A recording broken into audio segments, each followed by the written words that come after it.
Okay, and let's share our screen.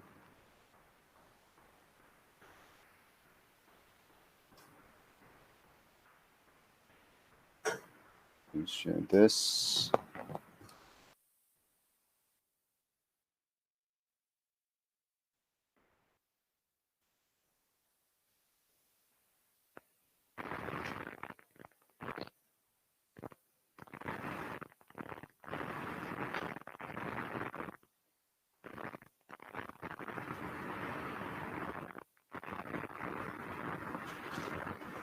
Okay, so in this chapter, we'll talk about bleaching materials. And this is the last chapter we have for the exam, right? I think we'll have a review next Thursday and then the exam next week.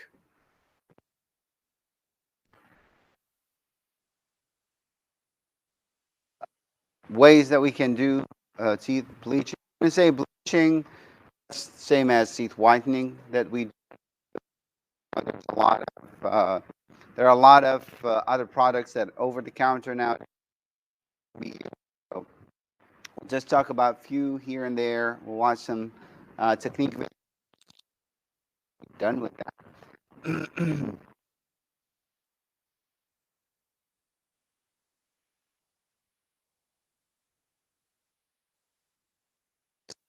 By yourself buying products out of the counter? Yeah? Yes? How?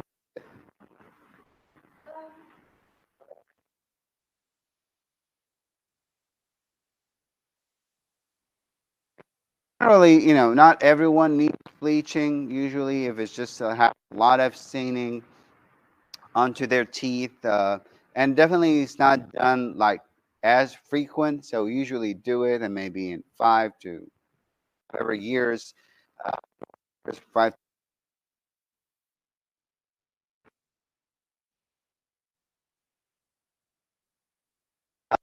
Just using a little bit of whitening toothbrush will take care of things.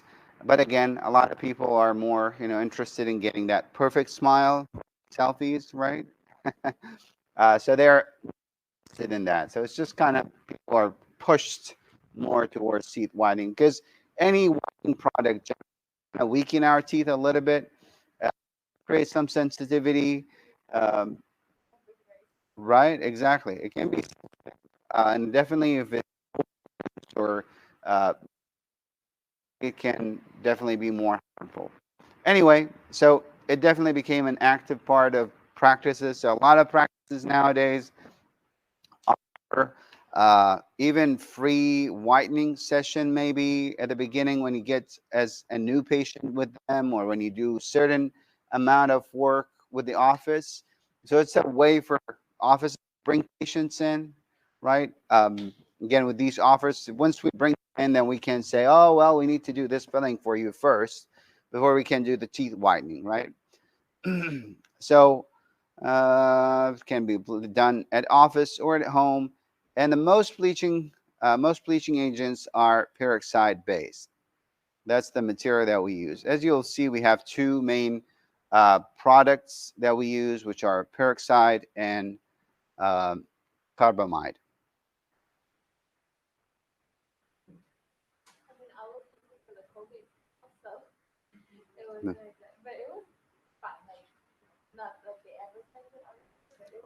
Right. Yeah. I mean, a lot of exactly, exactly. And a lot of these over counter are not as strong and sometimes not as harmful as the again if they're used well. You keep breaking up. I'm still breaking up.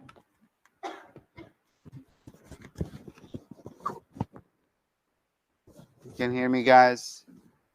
People at home. I'm fine. Okay. Even put the sensor today, so it'd be easier for you for that to work. Okay. So yeah, just let me know if it's not if you guys not hearing me well. Moving on. So we have two types of stains when we think about whitening, right? Before we actually do the whitening for the patients, we need to know what type of stains that they got on their teeth, right? Is it because the tooth is dead? Is it because there is some kind of other factor? Is it fluorosis, right? Or it's just, they're heavy coffee drinkers or smokers, right? So depending on that, we can kind of do our work. So technically, there are two types of stains. One is extrinsic and one is intrinsic. So intrinsic and extrinsic. So from the exterior, right? Extrinsic, that is caused by food, drinks, or poor oral hygiene, right? Can be from tobacco or some mouth rinses such as chlorhexidine, exactly, right? Chlorhexidine, we know it's a therapeutic mouthwash, but it can cause some stains.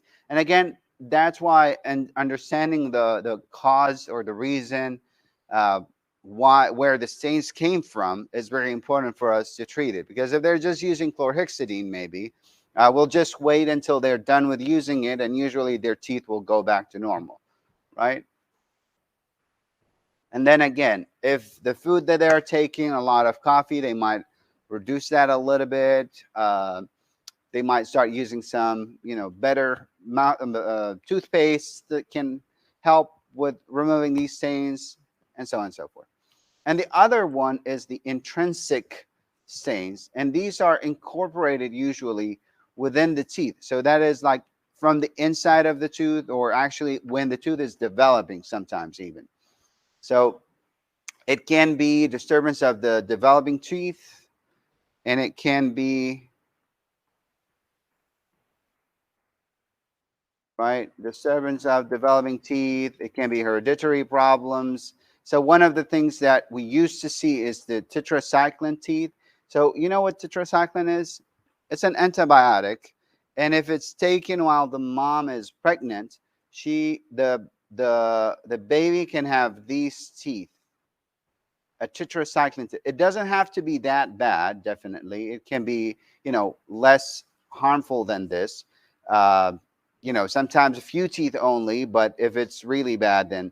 And nowadays we don't see it much because there's more awareness about that, and most women would not take, any drugs without consulting their physicians. So we see it less. But this is a tetracycline staining, and this is again cannot be treated by just whitening the teeth.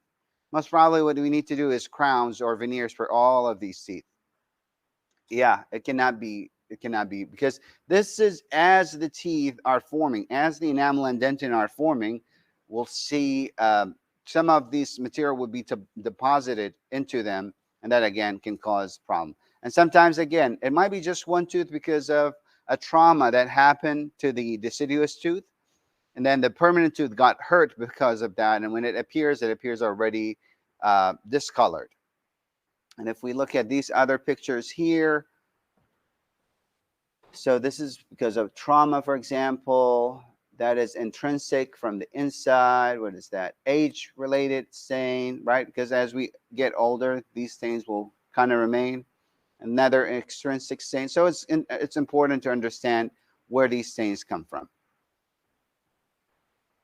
Okay, so to understand in a simple way how actually bleaching work, as you know, enamel is made of enamel rods, right? So mainly minerals, about 97% by weight, but we have some spaces between these rods that we have, and it has water and organic material. So as we consume a lot of these, again, foods or tobacco or other products that can cause staining, and we don't clean our teeth well, these stains will start accumulate in these small spaces that we have. And what we do with the bleaching can reach to these areas and can oxidize them. And when it oxidizes them, it actually reduces the color and produce a lighter one. That's mainly, and these are the enamel rods, actually. That's how they form. And then we have just small spaces in between them. And that, let's see, and that what actually causes um, the stains, and how that's how the bleaching actually works. So not everyone will be recommended to do bleaching, as we said. So there are other Contraindication, for example, allergy to the products that, the actual bleaching products, definitely we don't want to bleach them.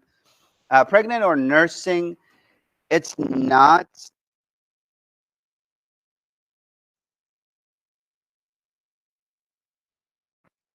they're not sure if it's completely safe or not completely safe. So there is a risk that this bleaching material can cause some changes, right? Or some risks. So why would we risk it? Wait until you give birth, wait until you're done with nursing, and then maybe do that. So it's not recommended as like a usual treatment for pregnant or nursing women. But again, there is no specifics about that it's really harmful or unsafe. If we have open carious lesion, definitely we don't want to bleach it. We have to treat the tooth. We don't want the material to get into the pulp. It can cause pulp irritation. Same thing with cracked enamel. So again, these are things that we have to think about. Not every patient that comes to our office and say, well, I want bleaching, and say, yes, let's go ahead. Hop on the chair and let's do the bleaching, right? So we need to look in their mouth. We need to make sure and understand what is, again, the cause of the stains that they have and what is in their mouth. Do they have fillings in there? Do they have caries? Do they have any cracked areas in there? If we have a lot of dental work in the front teeth and then we do the bleaching, most probably we'll have discolored areas. So it will not bleach well altogether, right? Because like we have a filling here and we have a filling there, and this filling is older than the other one. And then you will try to bleach everything together and it would not work. So most probably we'll do like we have to redo some of the work to get it to actually, color this, have the same coloring. Again, active leaking restoration is similar to any of these, because then you don't want that bleaching material to go into the pulp and it can cause really a lot of irritation and pain. And then we have definitely to fix that before we can do that. Sensitive teeth, again, some people would even have sensitivity as you're putting that on them. So they're not sure, they didn't have any sensitivity. And then you apply the first layer and leave them there for a little bit and they cannot stand it. And it happened for me one time. We were doing bleaching for a guy in office, and usually, again, depends on, there are different bleaching systems out there, but we were using Zoom, one of the most used ones out there. And then we put the bleaching material on them, and it's usually a 15 minutes session. You put 15 minutes and wait, and then another 15 minutes. And with the first one, he couldn't stand it. He just started having a lot of sensitivity, and then we just stopped the process. So again, they might be something else, that we didn't look up. But anyway, sensitive teeth. So use of medication that can cause photosensitivity. I guess, there are some medications that can cause other problems that can relate to being more sensitive of the bleaching. Inability to follow directions. Unrealistic expectation. That's an important thing, right? We don't get a patient with really dark teeth or really stained teeth and we'll tell them, yeah, we're going to get your teeth really like Hollywood white, right? So we usually, the bleaching will get the color about 2 shades down. Remember, we saw the shade guide, whoever we did the composite with, and we already talked about the shade guide. So usually it turns the teeth about 2 layers down, 2 layers wider. So it's not like a miracle thing that you're just going to have and get your teeth completely white, right? So this is something that we need to tell our patients, and they have to consent to it. They have to understand that this is not, again, depending on your case, we're just going to take a picture first with the shade guide that you have, do the application, and then we see how many shades we actually went down. Okay, if we have, yeah, Can you bleach multiple times? you, Like not like back to back, but like can you? Because if it only typically whitens 2 shades lighter, mhm. if they want them lighter, can they come back in like X amount of time? They Is can, that not good? yeah, they can, but again, you have to have amount, a period of time between these, depending on the teeth. But technically, yes, but again, it can cause a lot of sensitivity. It can cause a lot of other problems, and it all depends on how bad the case is. Sometimes maybe we need just to do veneers and Right. you know, Right. Okay. yeah. Mixed dentition, because primary teeth will be there, and we don't want to bleach technically primary teeth. There's no really big benefit for bleaching. And again, because also the enamel is thin with the primary teeth, so we might actually cause more sensitivity for kids. Again, this is not something that is advised. It's not like not safe, but it's not advised more than anything else. And then inability to provide consent form, which is again to really say I understand this is the procedure and this is what can be done, and then we'll tell them that they can have post-operative sensitivity that can last for a while. We can tell them that whitening might go 2 shades, but not more, maybe 1 shade, again depending on the stain. So we have to completely get the patient to understand. By the way, talking about this, Kara, your question, I looked it up about etching. Etching primary teeth is just the way that the enamel rods are made for in the primary teeth. They're not as organized, so it will not bleach, not etch as easy as the permanent teeth. So we might want to etch them a little bit longer because the way that the enamel rods are formed. Yeah. Okay. So consent form, and again, this is. Have you guys? You guys know what consent form is? Yeah, this is technically, anytime you go to the dentist, they have to give you this form that says what are the risks, the benefits, and the other alternative treatments for whatever you're doing. If you're extracting a tooth, if you're doing a filling, whatever the case is, you have to always sign a consent form, usually with a witness and then a staff member. So for any procedure, but again, for whitening, is really important to set expectations and really get the patient to understand what we're trying to do here and what are some risks that can happen. And again, definitely whitening can reverse back. So as Kara was asking, we can do it again, maybe in later times, and we have to tell the patient, we're doing that now, try to keep it up, but if you kept, most probably they kept their own diet that they led them to that, again, whatever the cause is, it can go back to the same situation. So depending on the patient, how long we want the treatment, and depending on the discoloration and sensitivity, definitely how we want to do it. Okay, now talking about the whitening materials that we have. We have two things, both of them are peroxide. So one is hydrogen peroxide and one is carbamide peroxide. The hydrogen peroxide is the stronger one, and the carbamide is the one that we use usually for home whitening. So most of the over-the-counter things that you see in stores, most probably they are carbamide peroxide. They're usually at a lower level or lower concentration because, again, it's not professionally applied to the patients. So definitely we have in-office treatment and we have home treatment, which is technically, take it home. So we do it in office, maybe just a one session and ends in office, and that's it. You don't take anything home. But a lot of times we also send the patient with a kit home that they can take with them so they can continue the process. So we kind of activate the whitening and they take it home and do it. And then we have the over counter where patients just get that and then do their whitening on their own. Any questions so far, guys? It's all easy and good. Okay, now we have to differentiate between vital tooth whitening or bleaching and non-vital whitening. So what we're going to talk about first is the vital teeth whitening. We mean what? A living tooth. The tooth that is not a tooth that is dead. When you think the tooth is non-vital, when we do what procedure? Well, extraction, we're removing it now afterwards. Huh? Root canals, right? Someone said root canal. Yeah, right? Root canals.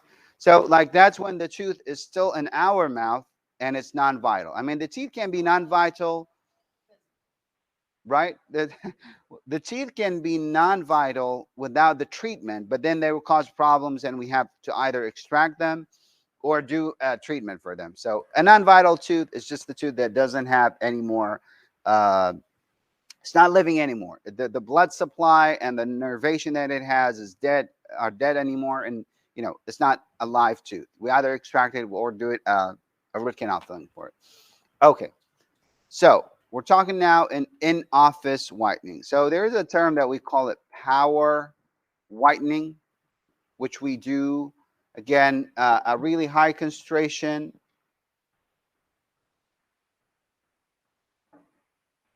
a stronger solution, right? And again, a lot of times this is just done so that the patient don't have to follow up. A lot of patients just want a session, one session, and they're done, right? They just get to the office.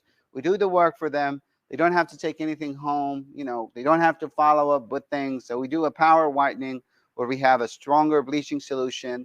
And then definitely we have different ways to activate it. It can be light activated, can be no light, or it can be some electrical current. And we'll see videos about this. Uh, Most of the ones that we see nowadays, the Zoom whitening is light activated. So it's technically like a curing light, but is in a big uh, light head, something like that. This is where the light come from. And then usually, again, most of these things come in a kit, come in a kit, a whitening kit. So whatever the manufacturer would tell us the correct way to do it, we will follow to get the best results. Okay. And then we have a prescribed home whitening. Again, a lot of times we start it in office, and then get them a kit that they can take home to do the work. So as we said, it can be cost effective. It needs fabrication of trays, as we will see. So we'll give them like a custom made tray for their teeth to wear the whitening trays, right? And then typically, what type of peroxide? Carbamide peroxide, exactly. And as we said, it can be used in addition to the in-office whitening.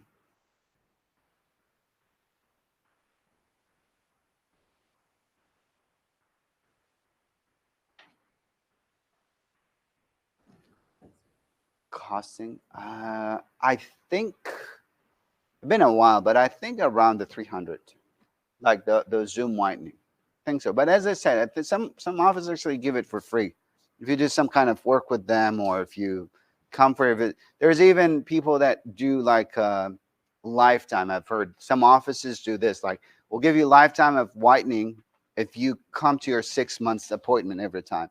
And technically, lifetime whitening is just keeping, giving you some of the peroxide, syringes just to do it at home when it get a little bit stained.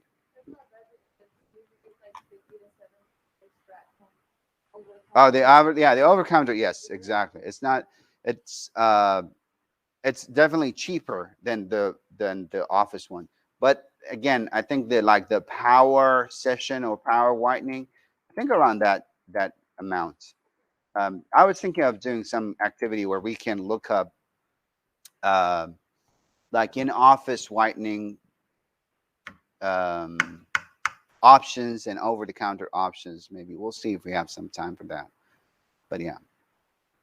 So it used to be most of the bleaching material that we use now are in gel form, so they would not flow too much on the teeth, and we can kind of control their flow better. But this is a picture where they used a little bit more, I think, a liquid bleaching, and you can see if we didn't do it well, especially that the in-office one, we can have a lot of irritation. So this is a chemical burn from a high concentration um, hydrogen peroxide. Again, it wasn't applied correctly somehow, or wasn't, the teeth are not, the gums were not uh, separated or isolated. As you will see when we apply these, I'll show you the videos, we have to isolate the teeth or insulate them actually. We use different materials that can help to protect the gums, because these materials that we use for bleaching are really irritant, and we have, again, to really take care of that, and we have to be always with the patient, making sure that nothing goes wrong, and follow the instructions depending on the. It might use some rubber bands, but a lot of times they don't. The system come with a really nice protective things. So we put a lot of like cotton rolls on top and the vestibules, and then we have a gum retraction, uh, or gum and cheek lip and cheek retractor that opens up the mouth, right? You know that one that we paint on the gums and we cure it, and it will set and protect the gums. And a lot of times there's a live agent. You'll see the video. They, it comes in the kits. They give you this, do that. They make sure that nothing will hurt the patient if you do it right. Yeah, yeah, yeah. No, no. This is really bad. Again, this is most probably because it was liquid used, not the gel one. Nowadays, it's all gel. So, and again, it's more controlled. So, but just to see that this is a problem that can happen. So I think let's stop here for a second. Let me see. Yeah, and watch a video about that. So let's see here. I think let's start with the Zoom whitening, which is the most used ones nowadays in offices.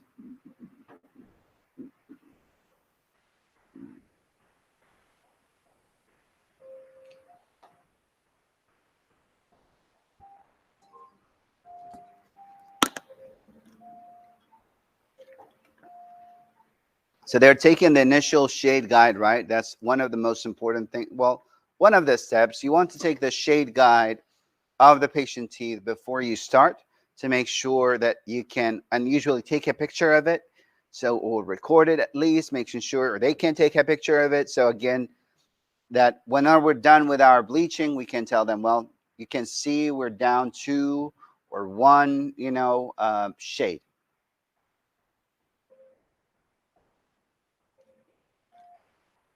They're putting usually like Vaseline or something like that for the lips so they would not dry out. You can see the patient is wearing the orange goggles because, again, the light that we will put on is similar to the ultraviolet light that we have uh, on the curing light. This is the retraction. This is the lip and cheek retractor. Again, this come with the kits. I mean, we can buy our own, definitely. There are specific ones, but this specifically comes with the kit. You can see how it opens up the gums. We're going to sleep with this music. This is a special kind of cotton rolls that they provide. And you can see we put them all around in the vestibule, both maxillary and mandibular. And usually, we don't whiten all the way to the molars, right? We just whiten from maybe premolar to premolar, just because this is what we see once we smile.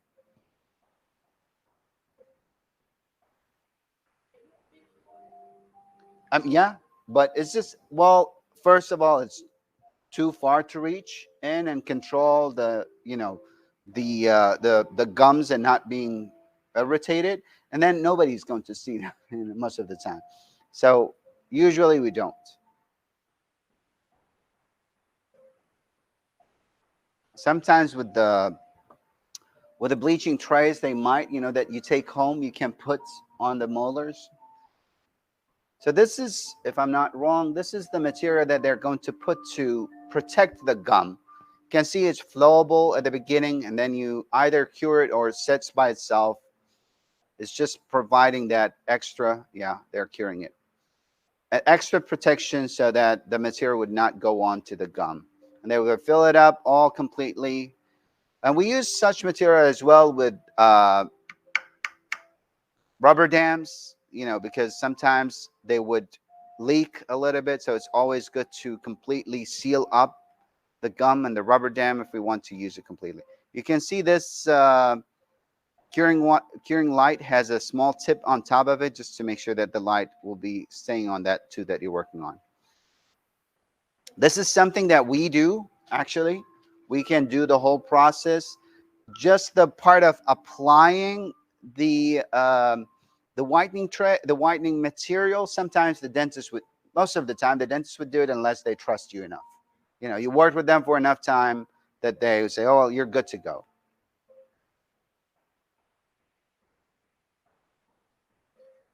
I think this is like a prep solution or something that I'm not sure in the kit. But now this is the actual bleaching material. You can see they're putting it in there on the teeth.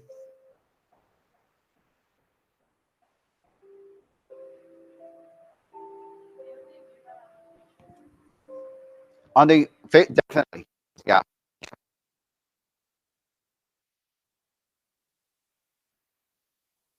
Sure that you get that a little bit, the corner of it to make sure these edges will also bleach up.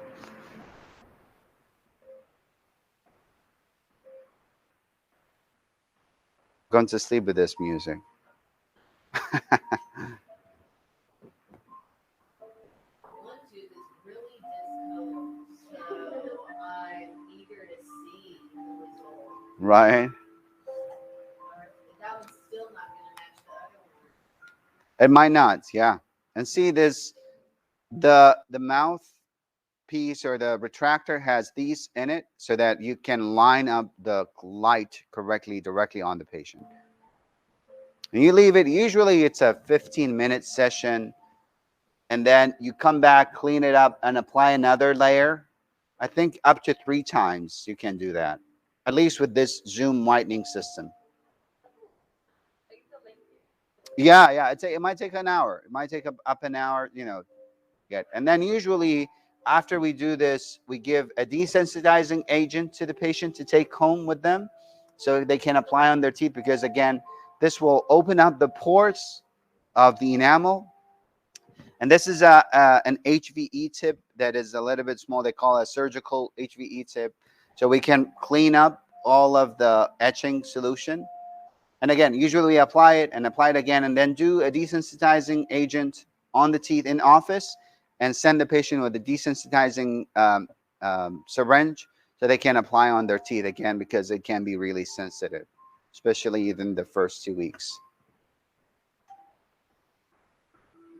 Now we're just removing these barriers that we put. I think they have a HVE as well there. You can see this flakes out.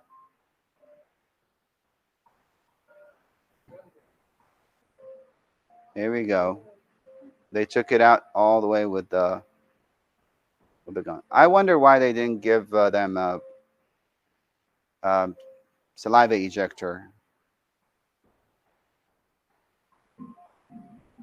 They have the HVE. And you see there is a tongue also thing that would prevent the tongue from moving forward, part of that blue thing. Now we're just rinsing really well. What are they doing? Brushing? Yes, exactly. For in-home whitening trays, to continue the work. I think this is the previous one, right? Compared to the new one. I'm thinking that, right? This is C1. Let's, wasn't it that? The lateral? Did we take the shade guide here? Let's see what was the shade guide. Yeah, that was C1. I guess these are the discolored teeth, yeah?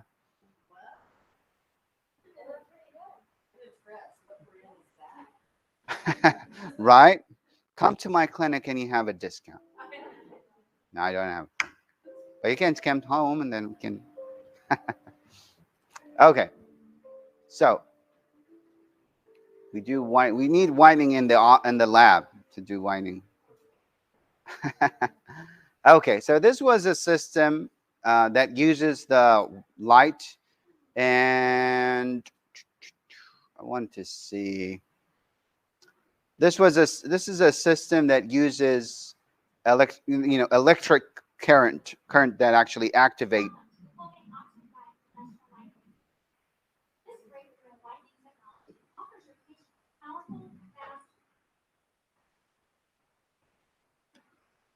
So you prepare your patients.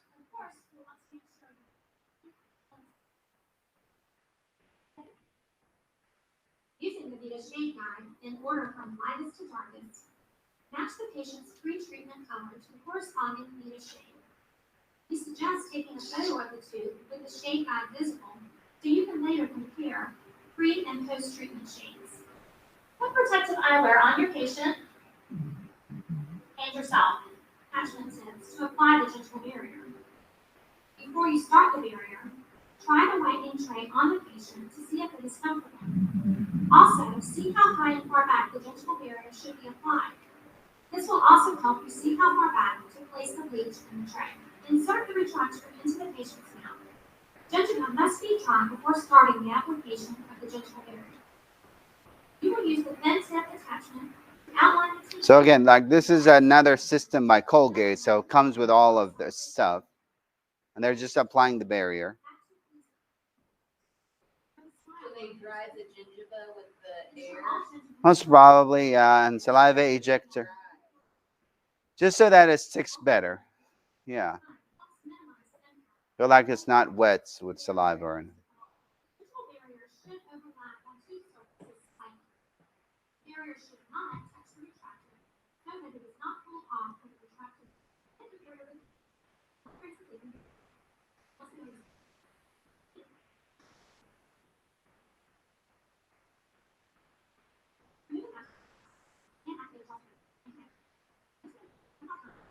Again, this system you have to activate it. I think with the Zoom you don't have to, but this one you have to go back and forth, back and forth. Again, just depending on the system that you're using.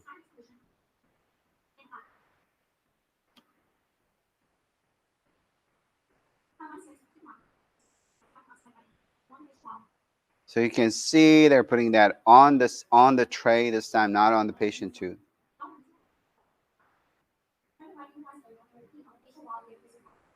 Here's a quick look at what the hypoxia should look like when placed. Apply 1 entire suffice and 6% production gel to the lingual wall in a continuous line up to the top of the silver strip and fill the floor of the tray with the remaining gel left in the strip. Follow the 1-10 hole to the end.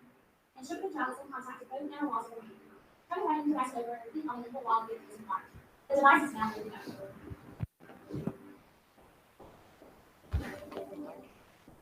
Press the button and wait for the indicator light. Not in the lab. Yeah. Insert the whitening device into your patient's mouth. Slide out and make sure the teeth are completely covered.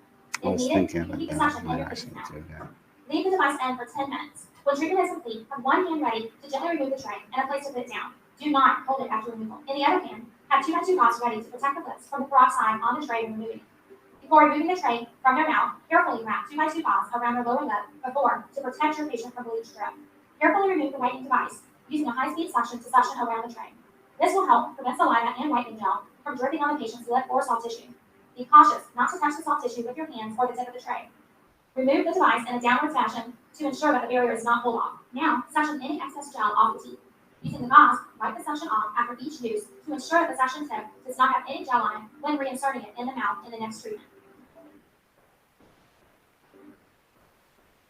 When all 3 sessions are complete, suction the mouth. Then, carefully remove the gentle barrier. Have the patient rinse with water. Finally, using the Vita Shave Guide, determine the patient's shade after treatment. Take a picture of the patient's teeth with the corresponding post-treatment Vita Shave and compare with the pre-treatment shade. We had excellent results today. Yay! So you can see, I mean, there are always different systems out there, and depending on, again, whatever system you use. They also have, Colgate have exactly the same thing that is over the counter. I think we have it here where you can apply it to yourself. Something like that, I think. Yeah. So let's continue here. Okay. So things to think about when we do whitening. Teeth will be a little bit dehydrated when we are doing the whitening for them.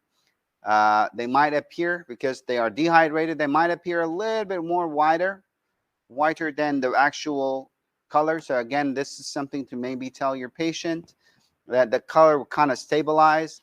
And it takes about blank weeks for the shade to stabilize, and also wait for blank weeks to do the fillings so that we can match the shade, right? After the shade stabilized, we can do these fillings if we can wait for them.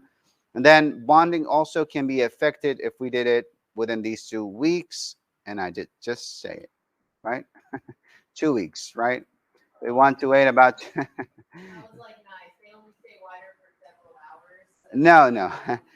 It just takes 2 weeks to stabilize. So, you want to tell your patient, within these 2 weeks, it will more stabilize and kind of, that's the color that you will have, or that's the shade that you'll have. And again, if we can delay some filling work, maybe, then we can do it after 2 weeks so we can match the shade, the new shade of the patient.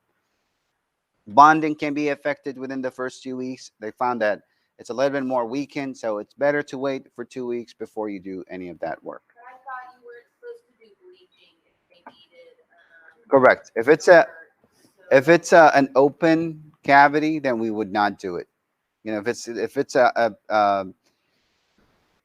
if it's, for example, well, if they have a discolored filling, for example, and they want to, it's not like defective filling, it's just discolored, then so we they can, have one that's discolored, so you do the bleaching and then you you might do wait, the and then you do the filling. Oh, Exactly. Yeah. And if it's something that is away, maybe, well, yeah, most probably it's not the case because you want to really take care of the front teeth. But anyway, if it's not affected in a way by our whitening, then we might do it. So a study found out that using home bleaching 5 days, 8 hours a day with 10% carbon monoxide was equivalent to 1 hour of treatment in office with a 25% hydrogen peroxide.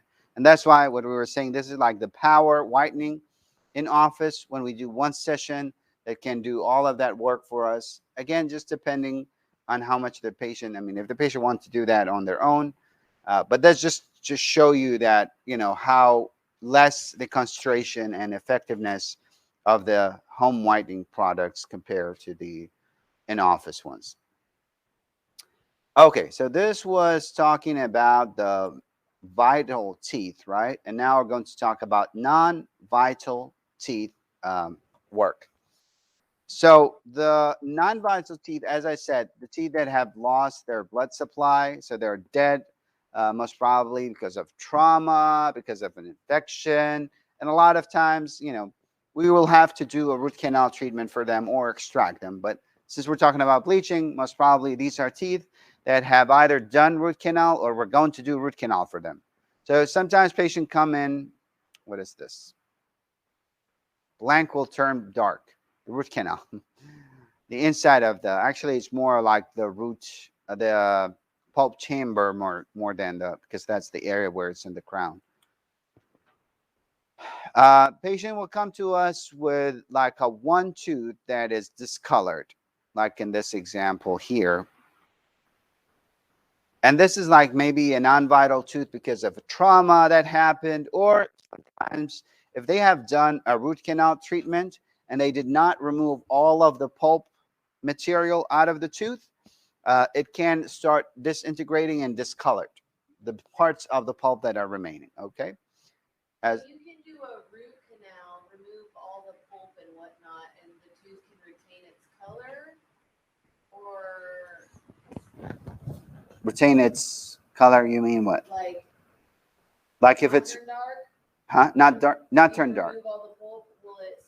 You said if they leave, it'll turn It, dark. yeah, usually the if the teeth will turn, there is anyway a percentage of with time, with longer time, usually endodontically treated teeth tend to discolor, Right. but sometimes they discolor much more than others because they haven't really cleaned it up completely.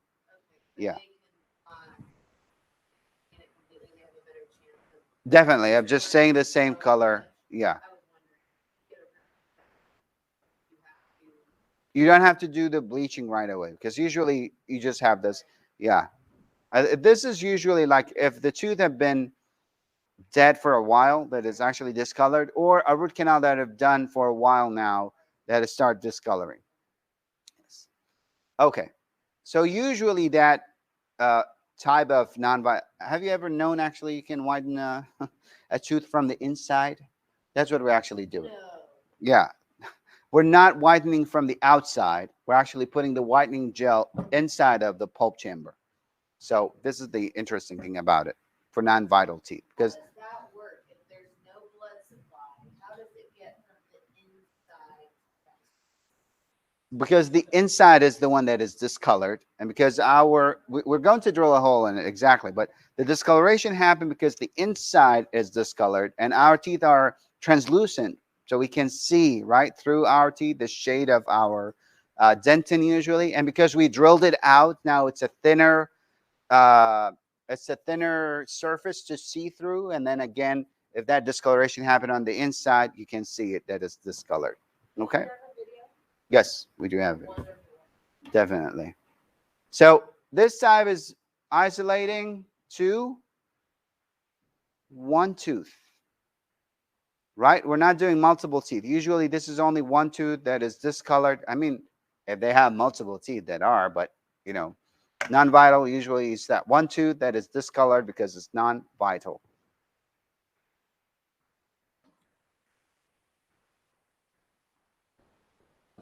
So if we need, usually bleaching will take some time to do that work. So instead of getting the patient to wait in our office, what we can do, we can open up the tooth, put the whitening material in, close up the tooth, and get the patient to go, you know, for a week and come back, and then we open it back, clean it up. This technique is called a walking bleach technique because the patient is walking out with the bleach inside of their teeth, right, and then coming back for us to do the cleanup and closing. So the bleaching is placed inside of the pulp chamber, right? That's what get discolored, then stays for several days, and then it might take several applications, but the patient comes back in, and then we do the treatment for them. We open it back up, and then we can clean it up. So this is like a before and after picture of in non-vital bleaching. And usually, if we do that, we might do a regular bleaching on the outside just to get the colors to match better. Okay, so definitely we need to watch a video about that.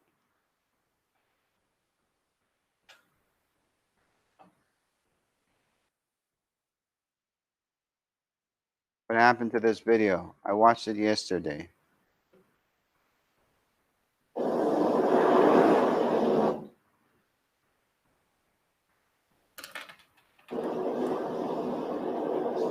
It's just too much. John Rhodes here, and welcome back. So this is the case. You can see As a periapical radiolucency, they have periapical radiolucency. That means they are infected. There's some problem going on. We have to do a root canal treatment. the CBCT scan shows an interesting calcification in the root canal. That's a 3D X-ray where we can see inside of the tooth by itself on different angles. And the radiolucency. Perhaps there was the tooth was noticeably discolored. The technique is as follows. The tooth is root filled. The root filling is protected with a barrier of iron or gauze. Whitening solution is placed in the access cavity, and then a close-fitting tray is used with more whitening solution to work internally and externally. And that's another important thing. When we do the whitening on the inside, we have to seal the root canal really well, because if this goes in, it can do irritation and it can cause root resorption if the material that we're using, leaked out. Here you can see the palatal aspect of the tooth, into which I'm going to cut a conventional access cavity. The root canal is located in the usual way. So they drilled out, they're preparing the root canal.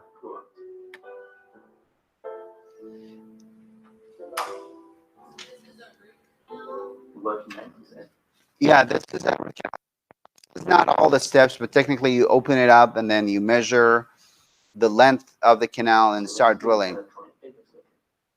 So this is just measuring the length of the roots so we can know how long we want to clean it up, right? Because we don't know really how far. These are called files, and we have hand files and we have rotary files. And you can see they're just start cleaning up a little bit by a little bit, widening up the root canal and making its shape like a cone shape so that we can fill it up. You can see this is all inside. This is a stopper so they would know not to go further into the bone, right, beyond the apical foramen. They put the filling in there, the root canal filling. Again, this is not the whole process, and now they're sealing it. They didn't show us the steps in there in between, but they seal it to make sure that nothing will leak out.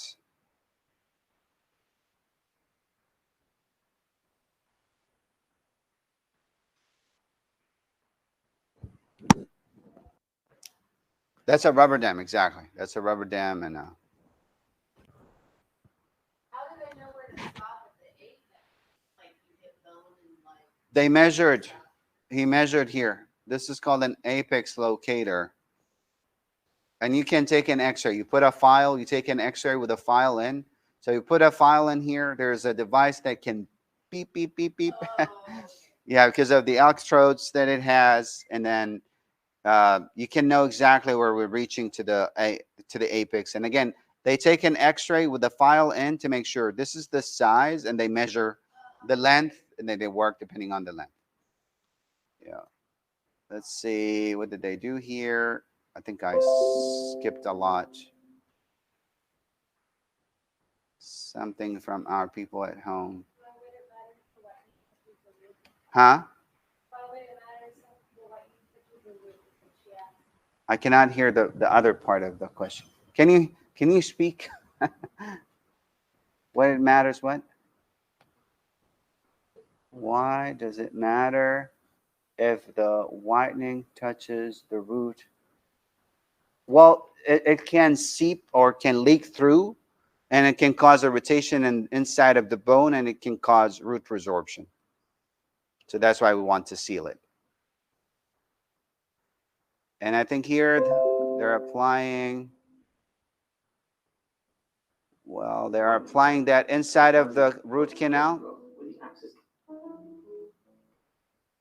Let's see. Here you can see the post-operative photograph with the So access cavity left open.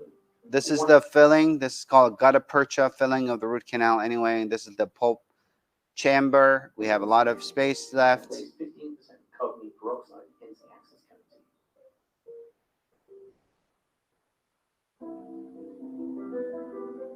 The patient is sent home with a modified whitening tray. They can either use a fast-track method or a slow and gentle approach.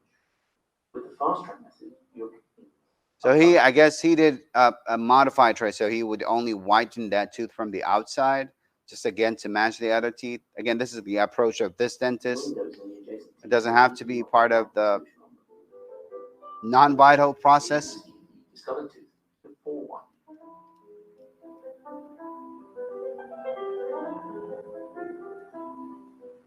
And here's the result after 48 hours. 48 hours. Then go on and whiten all their teeth.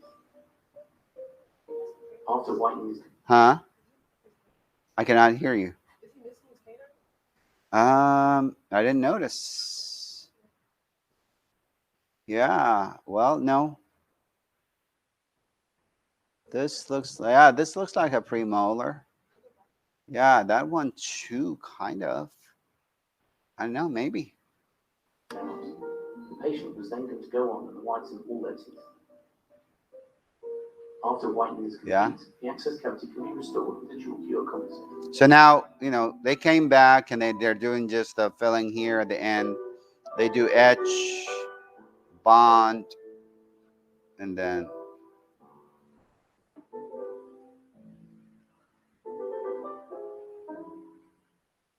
that's the bonding. That's a micro brush.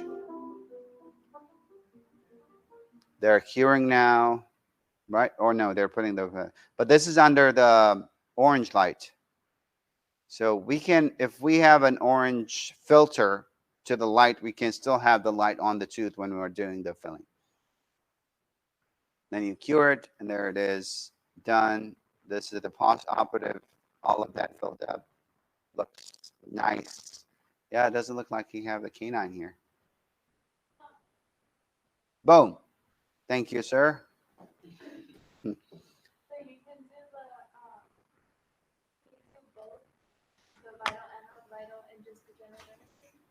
Yes, definitely. Yeah. This is something that I don't know if, again, it's mostly if the dentist is comfortable doing the non-vital, whitening, or if they want to send it to a specialist, but technically you can.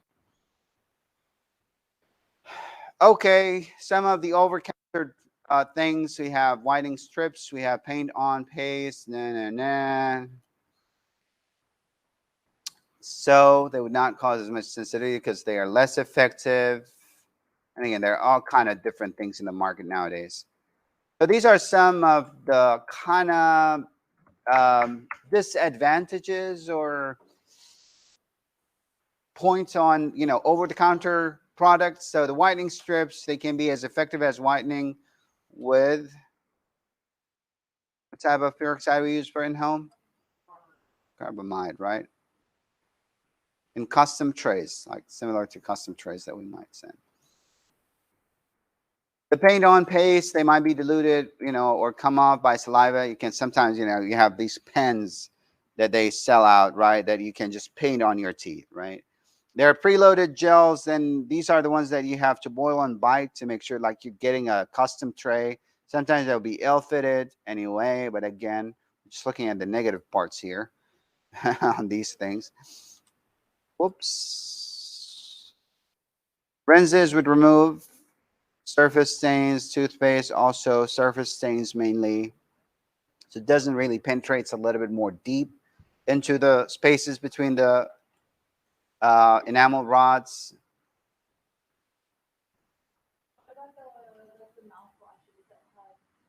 Same thing. Yeah, the rinses. Yeah. So I mean, again, it just depends on how strong it is and how bad is the how bad are the stains. But at the end of the day, they're not as strong as the one that we apply in office. Some side effects definitely will be tooth sensitivity. So it is usually short term. Avoid acidic foods, and we can have desensitizing products to give to the patient to reduce that sensitivity that happens.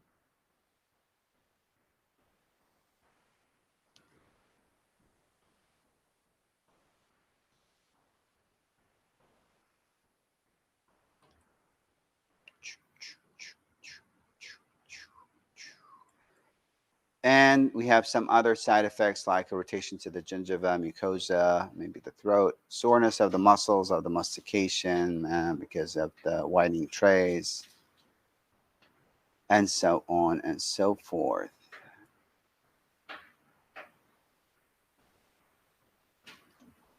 Now he's smiling. Okay, well, any questions?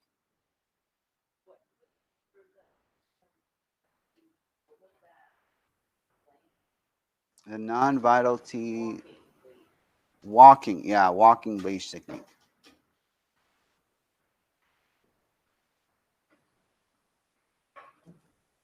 Okay, so I think we're good. We don't have any questions. Our test is next week, right? For materials. Yeah, so Thursday we'll have a review most probably, and then we'll do the test. Let me stop screen share, and then let's stop recording here.